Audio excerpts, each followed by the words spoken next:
ठाकुर के नेतृत्व में कई नौजवान आए हुए जोरदार तालियों को स्वागत करें। और जवानी चलती है उस और जमाना चलता है जब देश के नौजवान युवा छात्र जब संगठित हो जाएंगे तो देश में ऐसा सुधार आएगा कि जिस और जवानी चलती है उस और जमाना चलने को मजबूर हो जाएगा और जिधर नौजवान चाहेंगे उसकी सरकार होगी।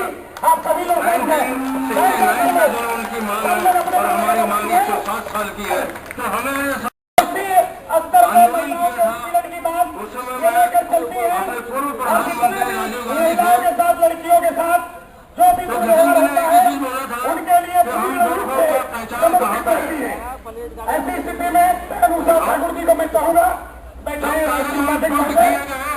सब लोग बैठ जाइए। उसके बाद करना चाहेंगे नोट करा लीजिएगा। मंच पर बोलने के लिए 1988 में सबसे पहले भोपाल में जो भी बोल के 5 साल से पहले बसे हुए हैं या जो भी बच्चे बसे हुए हैं वो भारत के नागरिक हैं। जो काफी आज तक नागरिकता दी है किसी ने नहीं दी है। लोगों को जब पैसों की मांग होती है लोगों के साथ हस्तक्षेप की जाती है। जब किसी ने किया तो वोट के लिए तो लॉलीपॉप देकर के चुप करवा दिया गया।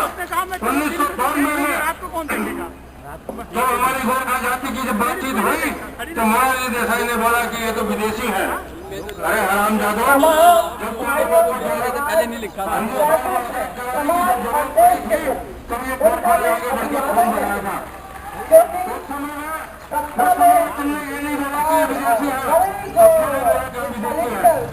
हमारी जब भाषा की बात हुई तो उन्होंने जो है हमें विदेशी बोला। 1988 में भारत के नागरिकता नहीं थी और जब नेपाल के प्रधानमंत्री और राष्ट्रपति ने आके आज हमारे प्रधानमंत्री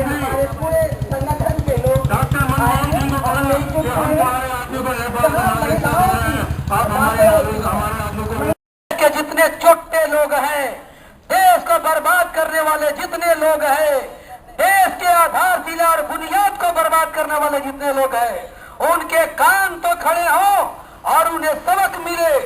साथियों, मैं कहना चाहूंगा देश में लूट मची हुई है। नए दौर का एग्रीमेंट हर काम पर 30% कहीं 40%। ये लूट देखिए, गरीबों को न घर बनता है न बैंक का लोन मिलता है।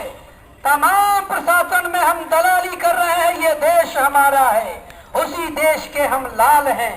कहना चाहूंगा नए दौर का एग्रीमेंट हर काम पर 30%, बैंक से लो या ब्लॉक से कर्जा, सैकड़े में 10 का सही है दर्जा, साहब हो या हो सर्वेंट, हमको चाहिए 30%। घूस दीजिए घूस उनको। धिक्कार है ऐसे धरती के माँ के लाल को।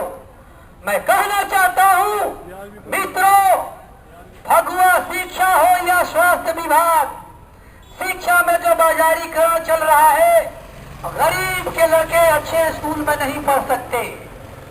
शिक्षा हो या स्वास्थ्य विभाग, सभी लापते एक ही राग, एक ही रोग के सभी पेशेंट ही हमको चाहिए 30%, हमको चाहिए 30%।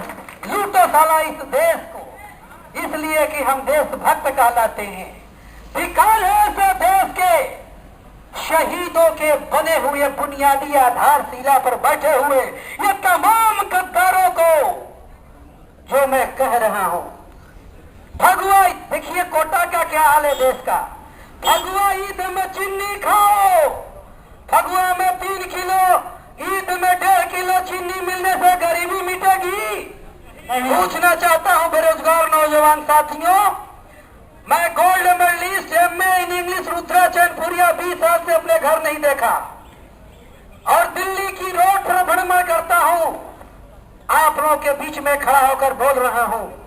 मैं कहना चाहता हूं फगुआ ईद में चीनी खाओ, 3 माह पर दिया जलाओ, जनतंत्र देश का 3rd गवर्नमेंट, हमको चाहिए 30% और हम चाहिए 30%। दुर्भाग्य है इस देश का।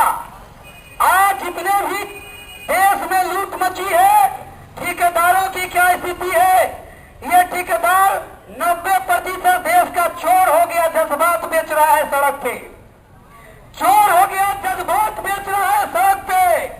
इसलिए अगला पंक्ति है, अब की जीत जो भाई हमारी, देश के जितने गुंडे हैं आप लोगों की चलेगी ठेकेदारी।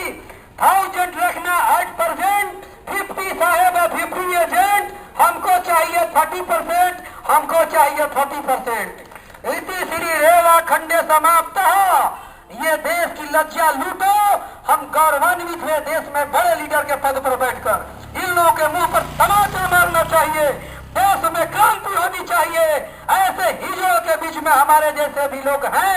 बहुत बहुत धन्यवाद देना चाहूंगा और कहूंगा हमने राष्ट्रीय अध्यक्ष गोपाल राय जी से कि एक क्रांतिकारी लीडर बनकर उभरिए और मेरे साथ चलिए। टीवी से लेकर और जेएनयू तक का जितने भी लड़के हैं आपके साथ देंगे। जो मरे हुए लीडर हैं वो देश के हिस्सेदारी में हिस्सा नहीं ले सकते। बहुत बहुत धन्यवाद चाहूंगा। हर जोड़ में एक होड़ चाहिए, पर्वत में एक होड़दार चाहिए, पर्वत में एक मोड़दार चाहिए। साथियों ताली एक जोरदार चाहिए। अरे जोरदार ताली पीछे, जोरदार ताली पटाओ यार, क्या चाय चू बांटना शुरू कर दिए। बहुत बहुत धन्यवाद आप लोगों का।